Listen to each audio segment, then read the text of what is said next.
Hello, everybody. This is Paul Carruthers, and welcome to another episode of Off Track with Carruthers and Bice. I'm joined, as always, by Sean Bice, who's out in Ohio. Our guest today, like me, is in California. And Sean, you obviously know who our guest is, and Yep. I consider him one of the three smartest guys in the paddock. You know, and you know who the other two are. Well, don't count me in, please. No. I'm counting you in. We are the podium of smart guys in that paddock. Okay. Which I don't know if that says a lot about us or not so much about the paddock. But anyways, that's how it is, and that's how we're gonna stick to. Okay. Okay. So, what's new out there? Everything good in Ohio? Yeah, I mean, everything's good. I'm looking forward to, of course, we were delighted. Well, not so delighted that Joe's struggling a little bit, but delighted that Cameron did well last weekend, and looking forward to Valencia with seeing how he rounds out the season. And that was pretty cool. If you can get up front in qualifying, man, it makes a big difference. So that was good stuff to see. Yeah, I mean, I think that's been the key in the two races that he's done really well in, is that he's qualified well. I mean, you got to race hard no matter what. And I think it comes as easy for him to race with the guys at the front that it is the guys in the back, because the guys in the back obviously aren't much slower. But you're in for a big battle either way. But yeah, when he gets off the line with those guys, he's got the speed to race with them. He's shown that. I texted with him a little bit the other day, and I reminded him, he was battling for fourth, and that turned into fifth, a very close fifth. But, next year, if he's in that same spot, those two of those four guys ahead of him aren't there anymore. And that's suddenly a battle for second place in that race. Obviously, There's going to be new guys coming up and et cetera, et cetera. But, the guys that have proven to be the two best guys over the course of the season are not going to be there anymore. So I think if he has a good Valencia, I think next year he goes into the season with a totally different mindset. You can tell he's happier now, and he told me he's finally getting to the point where he feels comfortable on that bike. So yeah, it was a nice weekend for him, which obviously makes it a nice weekend for all of us over here that cheer him on. But let's bring our guest in today, because I'm sure he can weigh in on this as well. But our guest is Jason Pridmore. He's a former AMA champion, two-time, I believe, Formula Extreme and 750 Supersport. And he also does JP43 coaching, which keeps him extremely busy. And then when he's not doing that, he's the color commentator for our MotoAmerica broadcast. So he's a knowledgeable guy. As I mentioned earlier, he's one of the top three in the paddock, and we converse all the time. I don't know if it's good or bad, but him and I usually agree on things. So we're either both wrong or we're both really smart. So let's bring in Jason Pridmore. How are you today, Jason? Good, you guys. How are you? Not so bad. Yeah. I'm sure there's a lot of people out there disagreeing with your podium here, Paul. I doubt it.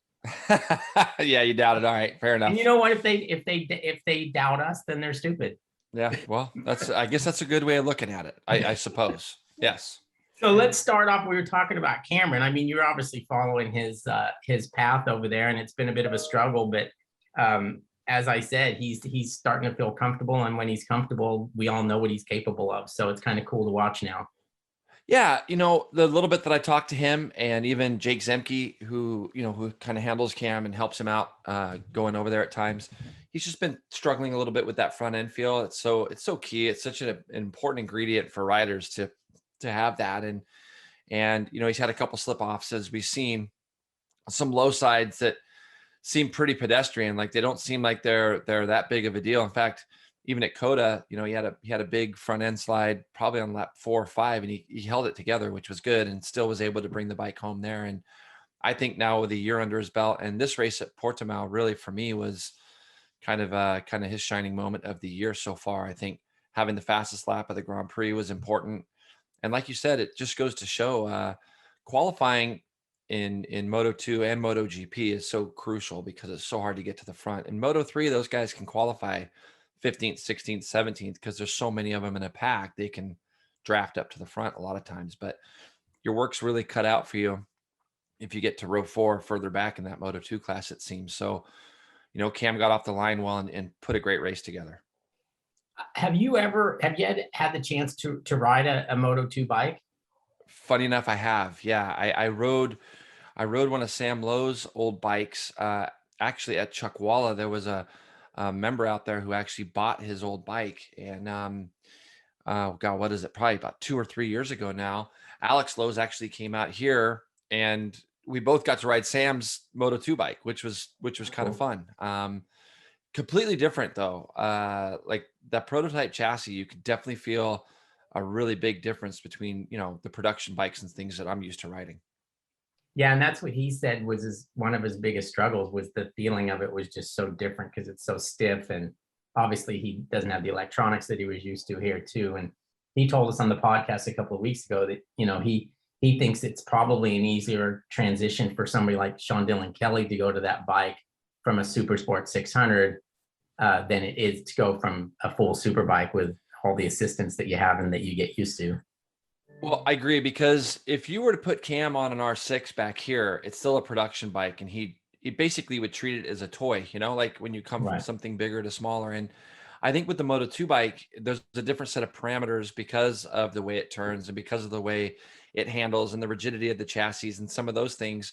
And I think him being able to find the limits of that bike would probably have been a lot more difficult than finding the limits of an R6, because it would be something that would be a little bit more familiar to him than that motorcycle. So, believe it or not, even the bike that we did the Phillip Island Classic on, those were prototype chassis. And when I rode that bike, it really was not that far different for me personally than riding that Moto 2 bike. It was the same kind of feel, because neither one of them felt like a production bike. There was a lot more rigidity in them. So finding a way and figuring out a way to push forward, especially at the level that he's at, I would think that would be his biggest challenge. And it's kind of proven to be, as far as like testing that front tire. Jason, can you explain that whole thing about frame rigidity? I know way back when Wayne raced in GP, there was one year where they brought out a chassis that was way too stiff for him. He didn't like it. And I can understand a little bit of a chassis providing some suspension in turns when you got the bike leaned over. But what exactly are we talking about when we're saying the difference between like a GP chassis and a production chassis? And is it that a production chassis is more forgiving and a GP is more precise? Can you explain it for us? Yeah, I could do my best. I mean, you'll hear of guys, especially back in the day, talking about bracing frames and things like that to almost stiffen them up a little so that there's not as much movement. There's not as much flexibility in the chassis. And when you go to really bumpy racetracks and stuff, when you have a somewhat of a stiffer chassis or something that isn't moving as much underneath you, I can assume that it would probably be like riding a board, because the bike I tested at even the Moto 2 bike that we tested at Chuckwalla at the time was pretty bumpy. And so there were bumps that I would feel on this bike that I couldn't feel on my production bike. The ZX10 that I just would ride around there, every day, would go over certain things a lot nicer than this bike. You would feel every sharp edge bump and that kind of thing. And even the Phillip Island bike that I tested at Willow Springs, that place was really bumpy. And when we went to Phillip Island, boy, you could really tune the suspension so much better at Phillip Island than you could at Willow, because the rigidity that I was feeling going over the tops of these bumps and stuff at Willow were so much more harsh than they were on, again, a production bike that I would normally be used to riding around there. So, I could definitely see it would be great to ask Wayne. But like, depending on the surface of the track, depending on whether it was smooth or maybe it was a little bit bumpier, I would definitely think that the frame would have something to do with what you're feeling underneath you, as far as it being too rigid or not. Let's go back and talk about Cameron for a minute. I tend to be a person that likes to connect dots, and I was trying to do that with Cameron. And when we had him on the podcast recently, I had a question for him that I want to ask you as well, because you'll remember this pretty vividly. I think when Cameron went to Superbike with Yamaha and rode the bike that we always said was Josh Hayes's bike, that previous iteration of the R1. He never got along with it. He had a terrible time with the front end. He won some races, but he just said he never had a good feeling for how that bike was. And Josh actually loved that bike. And then it switched over, and Josh kind of didn't like the new one, but it was an instant fix, or seemed to be an instant fix for Cameron, and it seemed like he got along with the front end better. And I want to ask you, Jason, because you raced that previous iteration of the R1 too, and I think didn't you won an endurance championship on that bike, as I recall, or was that before the Yamaha? I'm trying to remember. I rode the last time I rode the Yamaha would have been 2000, late 11 or early 2012. It's really interesting that you bring this up, because I just talked to Josh about this. We were lucky enough to go out and ride the attack bikes about 2 weeks ago. Yep. And I the joke has been, I've been trying to put an Instagram post together about it for the last 2 weeks, and I'm not a big social media guy, but I don't even know where to start, because it was so good and it was so fun and all that. But when we talked about this a little bit, Josh, when Cameron came in, Josh was going a direction where he hated any kind of rider aids. Like that was a time when Josh and I were talking a lot too. Even at tests, we would just call and talk to each other, and he'd say, I just told him to turn everything off. Like, I can't stand it. I don't want it. I don't need it. I'm good enough without it. And so really, I think the development of Cam, it hurt whoever was going to be Josh's teammate, because the electronic side of it, they weren't delving into it too much, because the guy they got winning the championships is basically saying, I don't want any of it until it gets better. And they were getting some of their information from, overseas, the World Superbike team and stuff, and the things that they were developing, Josh hated. So I think what eventually ended up kind of happening was, when some newer stuff came along, they started to implement it into Cameron's program. And electronic side of things, Cameron started to get a lot more comfortable with the bike once they started to be able to dial in and control some things that maybe Josh didn't feel like he needed to have controlled. So I think that was the big jump that we saw. And the other day when we were at Thunder Hill, Josh more or less explained that to us. He's like, I feel a little bit bad that I was probably the reason why Cam didn't shine sooner, because of the development that Josh was doing that worked great for Josh, but just didn't work as well for Cam. Now, we're going to talk a little bit about this recent test that you had. First of all, how did you make it happen? Did you have to make it happen, or did your phone magically ring one day and it's Richard saying, hey, do you want to come ride our Superbike winner, our Superbike championship winning bike? Well, it's funny, because I saw the post that MotoAmerica did on it, and I laugh at what people suggest on there, that it was like a big Dunlop tire test and this and that. What it was, Paul, honestly, was Richard just wanted to kind of get the band back together. And literally, Josh didn't even know about it till a week and a half before. I was in Barber or Jersey, I don't remember. And Tony Roma came up and said, so it's all set, you're riding on the 28th of October. And I said, I am? Where? Like, what are we talking about? Because Richard had talked to them already about wanting to have Josh and I ride. We were lucky enough to be the first two champions with Attack. I won the Extreme Championship. Then the next year I was able to get Josh on the team, and he won the 750 championship. And yeah, Josh Hayes isn't known for that 750 championship. We know him as the Superbike champion that he is. But that, for Richard, he wanted to get us two on a bike and Jake on a bike. And it just so happened that Dunlop was trying some new tires out there with Jake, and they allowed Josh and I to be on them as well. Josh treated it really like a work day. I treated it like a day, like, this is incredible. I'm getting an opportunity to ride this bike. So all it was a fun day to get together. And my biggest regrets is I didn't really get to ride with Jake or Josh. None of us got to ride together, which was a bummer. And we didn't have a photographer out there. So those are my only regrets. Other than that, the day for me was a little bit mind blowing, to be honest with you, because the bike was unlike anything I'd ever really ridden. And without being able to compare it to any of the other bikes in the paddock, I see another way of riding now. Like there's a way of riding out there that opened my eyes to some things and what they can really do on these bikes. Jason, I got to backtrack a little bit to this, because this is what happens with rumors. I had heard a rumor that there was going to be a test. It was a Dunlop test, and that it was going to be Jake. It was going to be Attack, and it was going to be M4, and it was going to be Jake. And then I'd heard something about Hayes. So I called Josh, talked to him, and he told the same thing that you did, that Tony Romo's getting in touch with him and assuming that he's going to be at this test, and he didn't know anything about it. And Richard was kidding him, saying they were going to put him on an R7 and ride around. And so it was kind of all pretty weird to start with. But Josh told me literally like 2 days before that test that he said it was basically he and Jake on the Yamahas, and you and Cam Peterson on the M4 bikes, and it was going to be the Suzuki and the Yamaha, and we also heard, and I thought it was true up until you said Thunder Hill.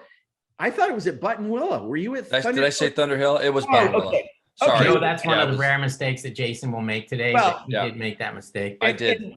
And But- listen, but dude, well.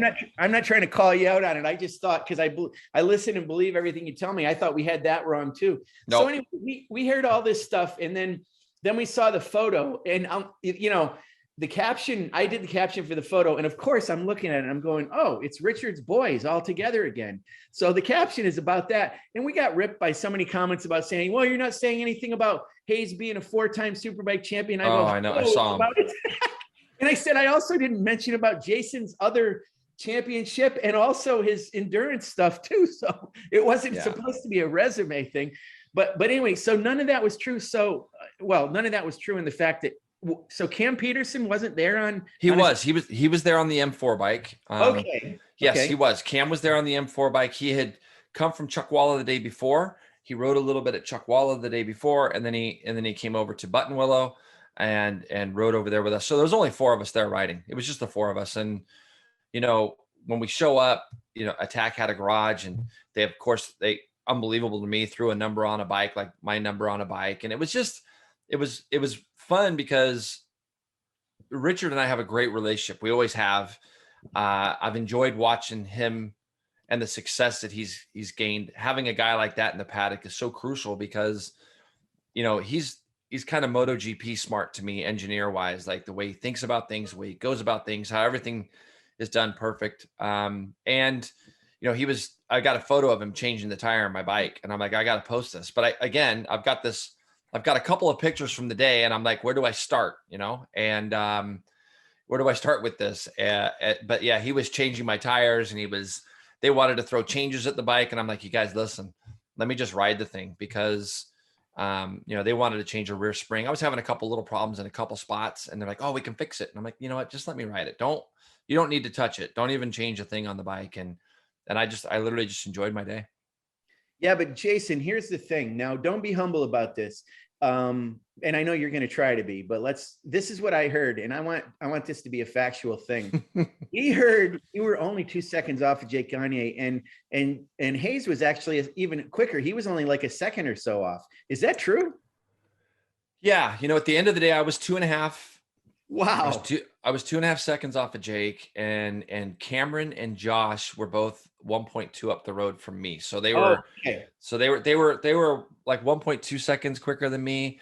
You know what? It's funny, Sean, because, I'm not even trying to be humble, but I made this comparison earlier. If you would have taken my father, and let's say when he was winning his championships in the late 70s, and 20 years later or 15 years later, you put him on a super bike, I don't think he could have got within 2.5 seconds of Matt Mladen, let's say. And the reason for that is because obviously the electronics of these motorcycles have now allowed guys like myself and Josh, who's a lot more current than I am on these bikes.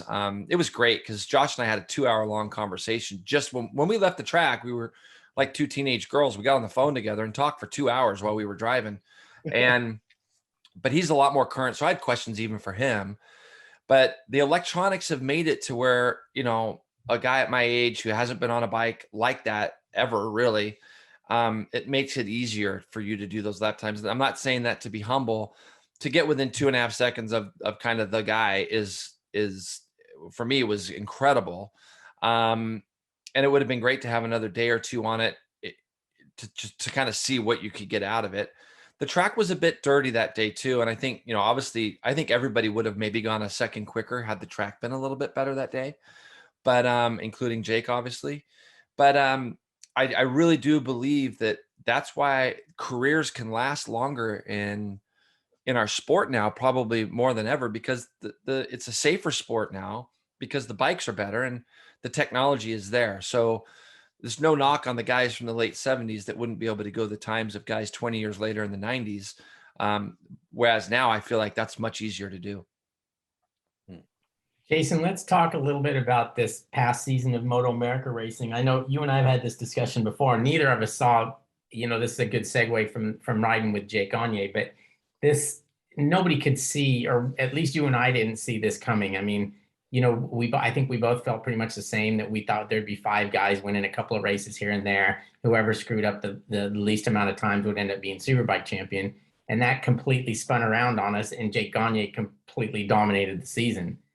I mean, obviously that motorcycle is really good, but I mean, he just had one of those magical years where him and the bike meshed really well. He meshes with the team really well, and that's what we got. Yeah, this is what puts in question the top 3 podium of the smartest guys in the paddock, doesn't it? Really, it really does. I mean, in round one.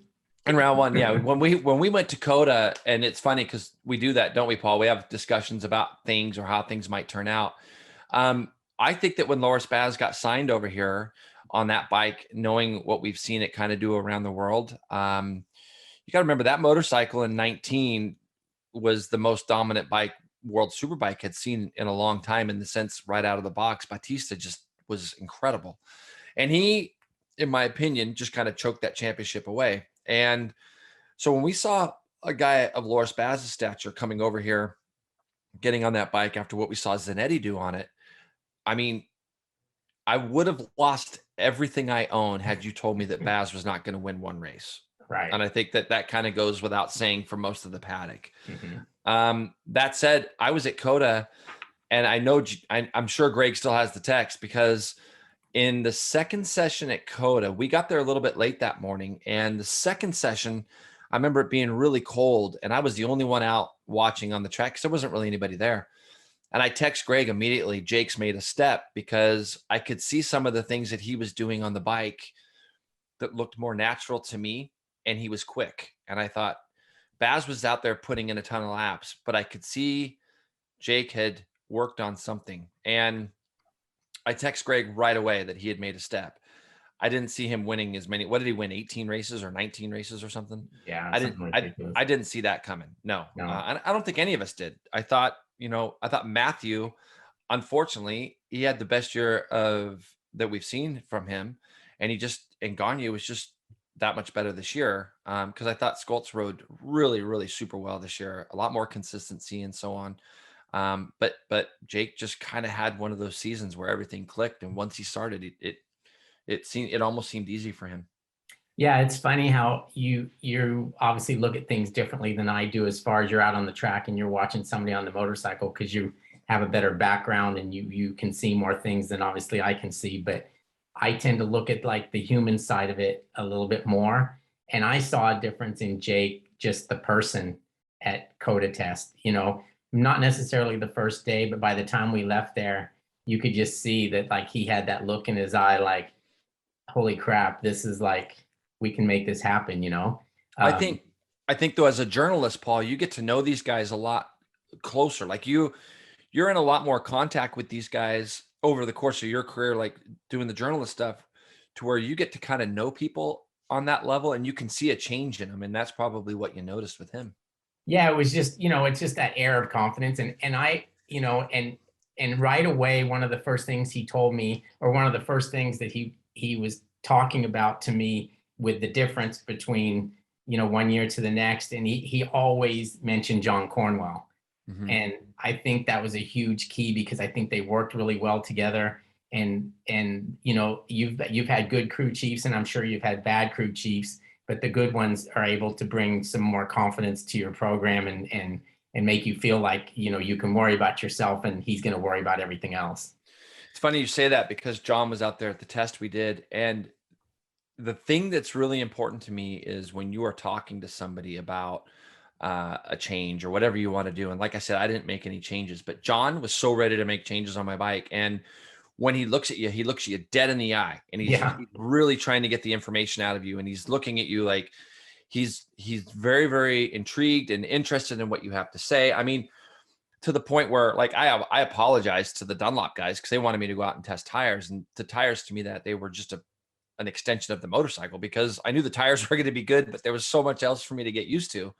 But you see that relationship that Jake has with John, and that relationship that he's got with Richard. And boy, I tell you, it is so key. People look at what happens on the racetrack, but none of that happens without that connection that you have in that garage and being able to talk to the guys that you trust. And the second that trust is lost, or the second that you feel like you're with somebody that doesn't quite understand you, that's when the results go away. And right now, Jake's got that. He's got that trust in the guys that he has around him. They'd probably try anything Jake wanted, and Jake would probably let them try anything that they wanted to try, regardless of what they might perceive to be correct or not correct to start with. They're willing to give those things a go because they trust each other. Let's back up for a second and talk about the Ducati a little bit. Now, it seems to me, when you look at it, like they have great success in World Superbike. They obviously have great success in MotoGP. Yet here, they tend to struggle a little bit. And it seems to be that bike, and maybe it goes back to the rigidity that we were talking about at the opening of the conversation here, but the bike doesn't seem to work very well on bumpy racetracks. And obviously, as you know, racetracks in Europe, like their bumpiest would be our smoothest. Yeah. So do you think that is that the biggest factor that they face, is getting that bike to work well on bumpy racetracks? Well, it's a thing that, all year long, I was scratching my head. I would go out and watch the bike, and there were certain places. And the thing I loved about Loris was he was putting in the work. He would go out there for that first session, and he would nearly ride the entire first session anywhere we went, whether it was a track that he knew or a track that he didn't know. He was out there and he was going to push and ride. And so it didn't look like they were making big, huge changes. Because like I said, the first session, he'd be out there riding a lot. And Zanetti last year, when he came over, there were times where he was running the pace of Cam, at least for a few laps. But the difference between first and second, or wherever he was finishing, wasn't that big. I mean, he put it on the podium. I think he put it on the podium just about every race that he finished at the end of the year last year for like the last 6 rounds. So, you look at Zanetti, a guy that not a lot of us knew a lot about, and you look at Loris Baz and you think, well, Baz is going to come over here and just kill it. Like, legitimately, I've had this conversation where if someone came up to you, Paul and Sean, and said, here's $500,000, you can pay Zanetti or Baz, who would you have probably picked at the beginning of the year? Right. You'd have taken Loris. Mm-hmm. Yeah. The fact is that you hear them talking about how that bike's developed on Pirellis and our tracks are bumpy, but Zanetti seemed like he was closer to me, even though Jake went quicker at most tracks this year. Zanetti still seemed closer to me than Loris. I don't know the inner workings of the team, and I don't know who left and who stayed. Those guys obviously worked very hard this year trying to give Loris what he needed. The thing that makes me scratch my head is seeing Loris about, what was it? 5 minutes after race 1 in Jerez. And he says to me, I finished closer to Johnny Ray than I can Jake Gagne. And I scratched my head thinking to myself, well, yeah. And he told me the bike he rode over there was the best bike he'd ridden. And so I'm saying to myself, smoother track on Pirellis, maybe there's some validity to that, but I don't really know. I know by the time we got to Jersey and I watched the bike go around there, a bumpy track, kind of a scrapper's bumpy track, it did not look like any fun to ride. Jason, I want to talk about Ducati, but from a totally different perspective. The three of us, besides being on the podium, are old enough to know or remember when the 851 Ducati was a superbike race winning motorcycle, and everybody complained about its horsepower. And of course, more recently than that, there was a 916 that raced against thousands. And here at Daytona, as of starting at Daytona, we're going to have a 955 Ducati V-twin that's going to race against 599cc Supersport bikes. And there's some balancing going on, but this is a big subject these days. And you've ridden a lot of motorcycles in your time. How is it possible that those two bikes are going to be on the same track at the same time? And is that going to work? I mean, it's a big question. Sean's trying to get me fired now, Paul. No, I'm trying to get himself fired. Like the big setup. This is where it starts, huh? No, I'm not trying to throw you into the bus. I want you. This is where I'm going to go really quiet. My job. I think from a technical perspective, I'm literally the wrong guy to ask on this. Right. That's not a bailout, but I'm not the guy that would even know where to begin to start on the balancing act of these rules. Now, the thing that makes me sad about this is I saw Scott Smart for all of about 5 minutes at Portimao in the Kawasaki hospitality. He'd come walking in and said hi to me, but literally a session was getting ready to go out. So I said, Scott, I'll come and see you in a little bit, and I never got a chance to do that because I did say to him, I go, I bet your plate's full right now. And he just rolled his eyes at me of him trying to balance these rules out for what we are going to know as Supersport next year. Sean, I think that the beginning of the year for the first 3-4 races, because I get this call, I've literally fielded this call, probably one call a day for the last 2 weeks of, Jay, what bike should we go with? Oh, in wow. Supersport. Okay. Yeah. Because and I don't know all of the rules. I don't know all of the specific breakdowns of what they're allowing, what they're not allowing, who's going to be able to do this or who's going to be doing that. So I don't really know if it's fair of me to answer it. But we've seen this pattern where we're trying to make racing closer. We're trying to make it more fair.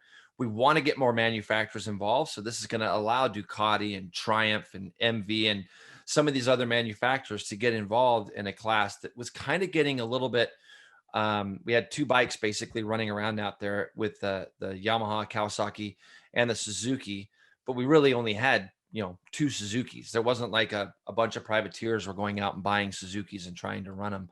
Altus was there too a little bit, but I think what we're just looking for is we're looking for more diversity here. And the way that class is going, and with a lot of the manufacturers moving away from building new current 600s, they had to develop a class where we could get some of these other manufacturers involved. And I support that because it's going to give people more opportunities. Possibly if the sport starts going a direction again where seats become open, there'll be more choices that they can make as far as the bikes they want to be on. But boy, Sean, to get involved with like the rules and how they're going to make it fair, I wouldn't want to be part of that balance. Yeah, it's going to be tough. I should have prefaced it a little bit more by saying, and you kind of came around to what I was getting at, and it's the fact that as long as we're doing production-based racing, which we are, these are bikes you can buy in a store and ride yourself, then, and also we're an AMA FIM sanctioned organization. So we follow the FIM, and this is a directive that's global. It's not, some people have wrongly said, oh, MotoAmerica is trying to screw everything up again.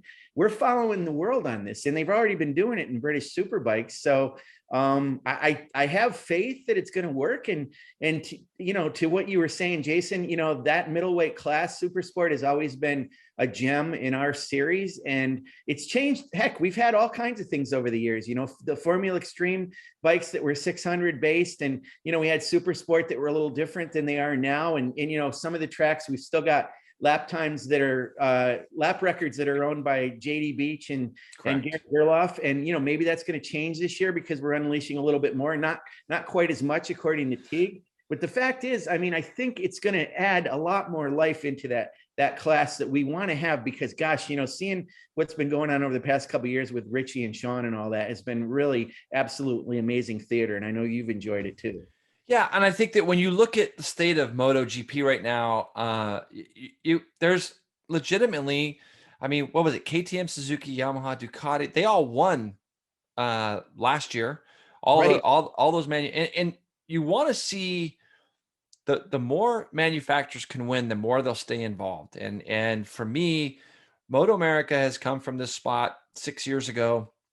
There was a plan put in place 7 years ago. I can't even remember how many years it's been now. It seems like it was 3 years ago to me, but I think they're going on year 7 or 8. But every year it's trying to develop, and you're never going to make everybody happy. And in this particular case, like we said earlier, you kind of live in a world where it's so easy for people to just go negative right off the bat. And I think I saw an article where I can't remember who it was that wrote it, to be fair. But they basically asked a few of the different teams and riders what they thought of like the new rules. And with the exception of Nolan Lampkin, to be honest with you, everybody had a negative like side to it. Like, oh, well, this and that and this and that. And Nolan just said, look, this is the way the rules are. This is what we have. I'm going to ride on R6 and let the chips fall where they may and see if they get it right. Like, we got to do something to try to keep making the sport grow here in America and make it better.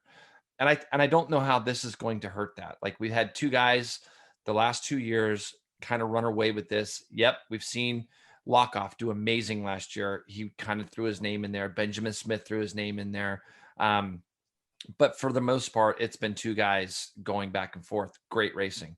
But man, if we could bake that 4, 5, 6 guys on 2 or 3 different manufacturers, how much more fun will that be? Absolutely.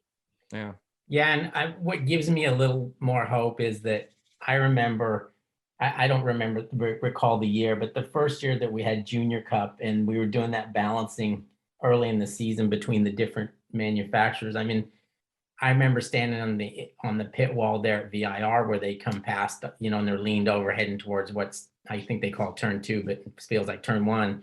And I mean, there was Yamahas like hitting the rev limiter halfway down the straightaway, and then there's a Kawasaki doing this, and I mean, it was just this mess. And I'm thinking to myself, we're screwed.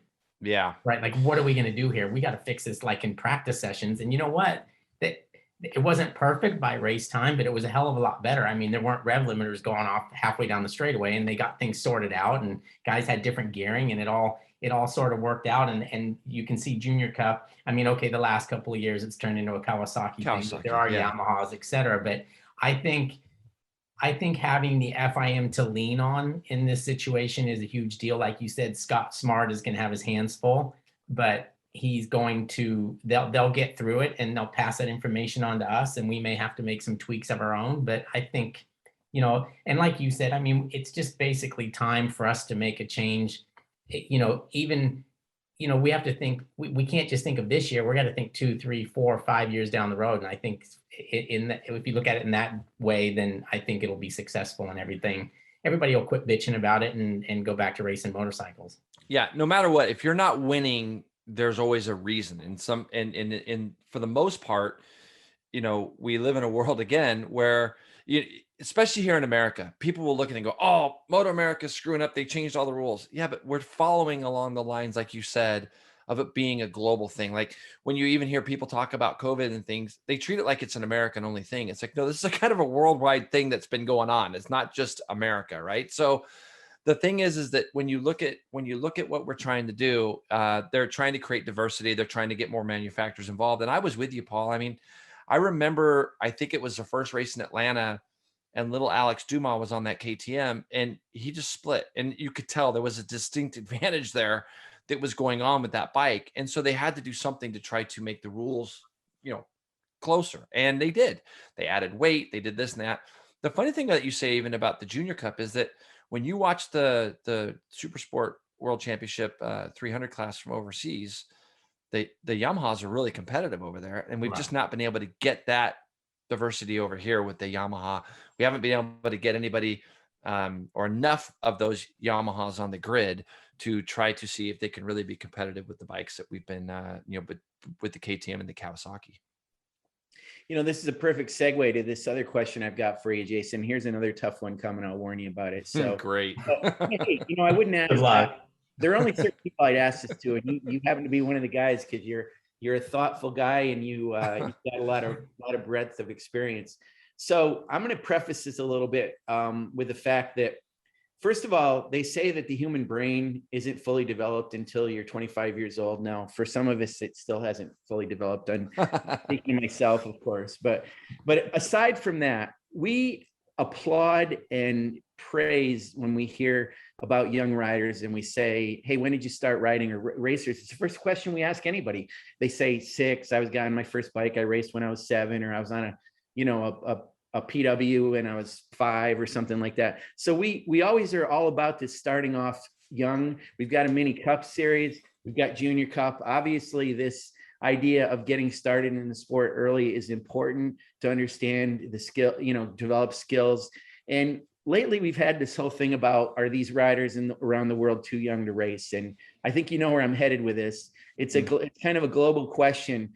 I don't know what to think, except I think the more you learn at a younger age, the safer you're going to be. And for a guy that instructs people on riding, what's your perspective on that whole thing? Wow, it's a slippery slope. I think that, when you see what's happened this year, sadly, with the loss of lives with three very young men, I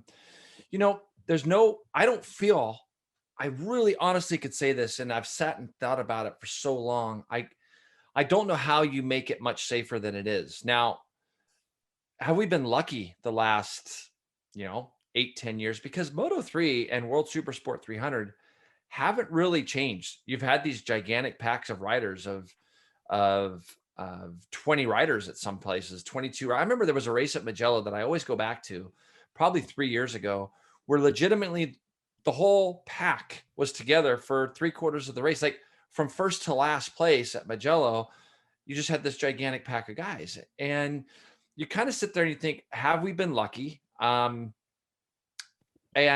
when you start talking about the development of the human brain and how it works as a kid, I think nowadays there's more programs for kids to learn from. You see more ex-riders getting involved to help kids globally. I just saw a post from Peter Hickman this morning about something I didn't know that was going on, but it looks like they've actually built a racetrack in Valencia specifically for what they've got this weekend. All the leathers and boots and gloves, and everything's been supplied to a bunch of 10 to 14-year-old kids that are racing this weekend. And you sit there and you think, there's a lot of programs now to develop these kids. There's a lot of safety measures that have been taken. At the end of the day, though, you and I, all of us, we want to see close racing. Mhm. I don't know how you create close racing by age limiting things. So at the 18-year-olds, I look at it like if you had a series of 20 to 25-year-old guys, when somebody falls in front of you and you're in that big of a pack, to be honest with you, it just becomes a little bit of a luck thing. I don't think it's an age thing myself. Right. Because these kids have been trained so hard and they've been put in so many circumstances at younger ages than I was probably, or most of the guys my age that raced. A lot of us started club racing when we were in their 20s. There's some guys that never got on a bike till they were 20. So when you sit there and you think about it, a lot of these kids now that have the ability to go to go-kart tracks, they're 10 years into their careers before they go to like a World Supersport or a Moto3 thing. They've already been riding for 8 to 10 years. And they've, at that age too, they've also learned the dangers of the sport. I think that's the hardest thing. I just went to a motocross race this last weekend where there were 968 entrants. It was all mini bike, all kids. And some of the kids you could tell were a little bit more hesitant than others, but the ones with experience are probably going to be going forward a little bit more. It's a hard one for me. Like I don't think that the age thing is necessarily the big turning point. I think it's unfortunate that we've had 3 very young kids pass away, but the majority of the field are all very young. Right. Yeah, I think it's a difficult subject, and it's like I see things both ways, and that's not how you really solve the problem, is by seeing it both ways, I guess. But it's like I watch Moto3 basically through my fingers. Yep. It makes sense. Like, Yeah. I'm sitting here in my house and I'm scared the entire race. But I don't know. I think that race would be just as close with the same dangers if those guys were 25 years old and there's 30 of them racing for the lead. I couldn't agree with you more. Yeah. But the problem is and naturally so, we want to protect our youth because it's different. It's just got a different feel to it. When I watch our junior cup kids on the track, for some reason, they don't seem like they're young to me. Like, Right. you watch them ride and they ride and it just doesn't seem like they're young. And then when they get off the bike and they take off their helmets and you're talking to them, you're talking to a little kid. Yeah. And it No, just, that is the craziest part. Yeah, Paul, what you just said there is so true, because like this week there's like 8-year-old kids and you're watching them hit some of the jumps out there on 50s. I can't even put it into words, the things I saw this week where I'm like, oh my gosh, like, and then they pull their helmets off. They can't even talk because they're kids. The guy's saying like, what'd you think of your race? And they're going, it was okay. And you're thinking, you're like, huh? But the thing, Paul, when you sit there and you watch that race between your fingers, right? You're sitting there on the edge of your couch watching that. The second the race is over, if there is no incident, you're like, that's the greatest race I ever saw. Oh, you're sitting there 100%. going, that is the greatest race. I got to call my friends. They got to watch this race. It's the greatest thing ever. But the problem is that we've been on the brink of these disasters for years and years and years with these classes being as close as they are. And all of a sudden, the second that we have some unfortunate incidents that have happened this year, horrific, all of a sudden now it's like, whoa, we got to change things. But it's like, have we just been lucky for the last however many years?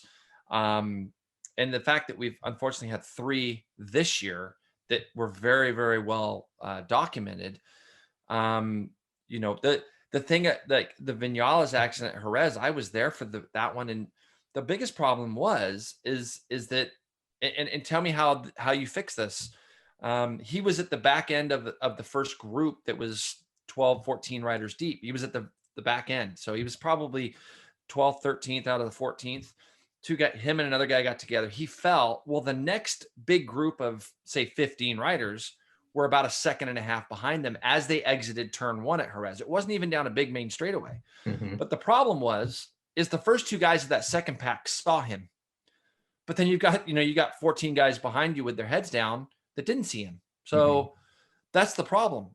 Is that an age thing that if you can't see something, you can't see something. And so again, we want the racing to be tight. And like you say, you sit there and you watch those races scared out of your mind. But the second it's over, if there were no incidents, you're like, that is the greatest racing you've ever saw. Yeah, I agree. And I mean, it's the byproduct of how good the racing is. Because Correct. if you wanted to space them out a little bit, go back to push starts. Yeah, no, And one guy will wow. have a 5-second lead after one lap, like Freddie Spencer sometimes was able to do. Yep. And then the good racing is completely changed, and it's a different kind of racing. And I don't think it's anything that anybody wants. And I don't know. I think, like you said, I think there's obviously a lot of luck involved. I remember when my son did some motocross when he was young. I mean, I was petrified of the jumping aspect of it. Mm-hmm. And that's such a big part. And like you said, I'd be at the track and I'd see, kids that, I don't even know how far out of diapers they were, and they're doing triple jumps that I would just be like, I'm not doing that. Ever. Yeah. Never Right. doing it. And yeah. that scared me more than the situation that we have in road racing. Like if I had my son and he wanted to continue racing, I would push him towards road racing before I'd push him towards something else, because I still think it's the safest form of the sport that we have. I Even agree. though it's big agree. speeds, it's this and that, but just, I think we've gotten to the point, and you can look at it. I mean, with the amount of crashes there are over the course of a MotoGP weekend and the amount of injuries there are, the injuries don't really happen anymore unless there's an incident like we've had with a bunch of riders and people are getting run over. But as far as like your everyday crash, they lose the front. They're already so leaned over anyways. They're basically on the ground and they slide off into a gravel trap or a pavement, whatever, and their airbags go off and they get up and they're fine. That's right. So it's just difficult. The situation is made difficult because of how young the people are. So I'm actually in favor of them raising the age limit. I think for two reasons. I think it makes it so that that there's not 14-year-olds necessarily racing in Grand Prix or whatever the age was. And I also think it kind of maybe takes a little pressure off some of these kids, that they don't have to perform to such a high level at such a young age. They can maybe take a breath and take their time a little bit and not feel like they're getting left behind by the 17-year-old that's won 3 world championships. No, I definitely think that the move was more of we are going to do whatever we can to show that we are seeing what's going on, and let's do something. Let's be proactive. So I definitely agree with, like, they had to do something. And if this is the step that we have to take to see how it works, I'm all for it 100%. So I agree with you on that, because, even our age limit is 14. We're seeing these kids come from 13 and they're turning 14 on the race weekend, and they're in our paddock. And, talking with some people about this, and I know you guys will be able to relate to this, even this weekend, the incident with Darren Binder and so on, when you see that accident happen, and we won't get into that, but basically for me, when I see these incidents going on, when you're on a smaller bike, there's a sense of invincibility. If all three of us got on Ovalis or YSR 50s and we go to a go-kart track or somewhere, we're going to beat up on each other a little bit. We're going to have fun because they're smaller bikes. They're less intimidating. Even though these guys are riding them at the highest level, you take that field and you put them on a MotoGP bike, it gets treated a lot different, because there's that sense of, well, hold on, this is a completely different beast. That's why we don't see guys necessarily the big fields running together and stuff. In Moto3 and World Supersport, there is a sense of invincibility, because even at a young age, you can ride those bikes beyond the limit so easily that's why you see so much close racing. And again, they can get to that level at 14, 15, 16 years old very, very, very quickly. And that's when they're locking bars and getting close to each other. And some of those kids, they feel a bit invincible, don't they? Until you really get hurt that first time, you don't realize that you're not invincible, that you can get hurt and this and that. And I just think that raising the age limit is going to help, but you still got to remember those 14, 15, 16, 17-year-old kids, they're going to be racing that close somewhere else in the world up until the point they get to that Moto3 or the Supersport 300 championship. Yeah, as my mom would always say, you find out how good somebody is when they've spent a little time between the linen, which means That's right. between the hospital sheets. There's no Right. question. No question. The other thing I want to jump in on here, guys, too, is you touched on it earlier, Jason. I think people equate age or young age with lack of experience, and that's sometimes the case. Clearly, it is. But you take a rider like, for instance, Max Toth, who just turned 16 like last week. The kid's got a lot of experience. He's a good rider. And then you have Jake Gagne, who is obviously a very experienced rider. And we saw two pretty scary things happen this year with Max Toth at Ridge and with Jake at Brainerd. And by luck, you just have to call it that. Both of them escaped, pretty gnarly situations, and they were okay. They were equipped with good equipment. I mean, Jake went down right in the middle of the track. Who knows what could have happened there? Max got run over by Cody Wyman, and he still managed to be okay, except for breaking his thumb, which was unfortunate. So I think if you equip these kids with the best protective equipment you have and get them experience in learning how to ride from people like Jason Pridmore, it's just going to make you better. And I know the invincibility of a smaller bike, but obviously experience in situations is going to help no matter what age you are. Luck is always something that's going to become involved. And the thing I always go back to, because I remember the day like it was yesterday, but when you watch Dale Earnhardt's crash at Daytona, it was so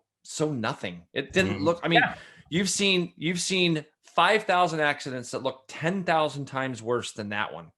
And you sit there and you think to yourself, like, wow, like, that just doesn't even seem real. So there is a sense of luck anytime you're in that position. And if you look at Max Toth at the Ridge, you think there's no way his leg can't be snapped in half. There's no way it can't be. And here it's his thumb. What? It's his thumb. And so there are things like that where you look at things and you go, yeah, there's always going to be a certain amount of luck involved. And I think that's what we've lived by for a number of years in these smaller bike categories where it's been really close. We've been lucky not to see anybody really get hurt. And again, testimony to the equipment that's out there now with the helmets and the leathers and things like that have kept riders a lot safer. Well, and I was in closing, because I'm going to kick you out of here in a minute, because I know you got stuff to do as we do. But in closing, I mean, if you think about it, I'd have to do the math, which I'm not going to do. But I would almost guarantee that Pedro Acosta has more road racing experience than Kenny Roberts had when he went to Europe in 1978. Well, that's my point. Like, if you take a kid that's 16 that just learned to ride and he could be in a championship at 18, is he better off than a kid that started at 6 who at 16 isn't even allowed to go race? Right. So those are the questions that I have as well, because there's obviously a lot of exceptions to the rule. I think that when you have somebody as seasoned as these kids that come up from the go-kart tracks when they're 4 years old, and they're getting really, really good instruction from whoever their mentors might be, you're telling me that they've got to wait 14 years until they can go and get to a certain level. And I don't have a problem with that. The problem I have, though, is like what you said, there's a kid that's 15 that got pushed along really quick. Now he's 18 and he can go race that. Does he have more experience, Paul? So that's a great point. All right, boys. Jason, as always, it's been a pleasure. And I learned something every time I talk to you. Thanks, Paul. Yeah, thanks, Sean, for having me. And you guys keep doing a good job, and we'll see you at the races, huh? All right, guys. Thank you. Have a good day. Thank you. You too. Bye.